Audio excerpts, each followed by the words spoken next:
Hello guys, welcome to my Facebook channel. हेर्न सक्नुहुन्छ होइन हाम्रो रुम चाहिँ कस्तो छ भन्ने कुरो हेर्न सक्नुहुन्छ। परदेशीको रुम यस यहाँ छ होइन।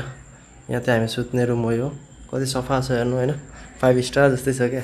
लुगा हेऱ्यो छोरा मान्छेको लुगा यसरी राखेको हुन्छ। घरमा मात्रै हो राम्रो हुने भनेको, परदेशमा आएपछि सबैको हालत त्यही हो।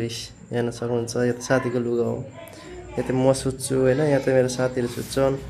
यहाँ त एउटा दाइ हुनुहुन्छ, ऊ सुत्नुहुन्छ। यो त हाम्रो सानो रुम हो। अनि यहाँ त भित्र हाम्रो मेन मास्टर सुत्छ अरू होटलको।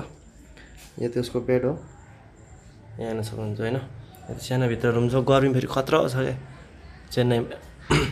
अनि यो त हाम्रो सानो फ्यान छ माथि, राति खतरा गर्मी हुन्छ क्या रातभरि। अनि यहाँ हेर्न सक्नुहुन्छ, मैले पूजा गर्ने बनाएको आज भोलिबाट पूजा गर्नुको लागि होइन। भगवानको भक्ति चाहिँ छोड्नु हुँदैन क्या जस्तो भए पनि।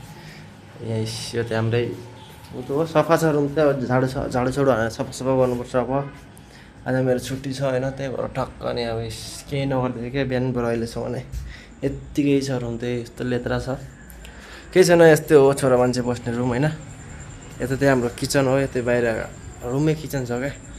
यहाँ त होटलको लागि यहीँ बिरयानीहरू बनिन्छ, सब्जीहरू सबै त यहीँबाट बनेर होटल जान्छ। यहाँ त क्याबेजहरू राखेको छ।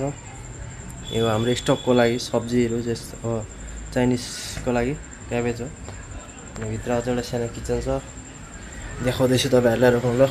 यहाँ त सिलिन्डर ग्यासहरू राखेको छ, यहाँ त चुलोहरू अँधेर।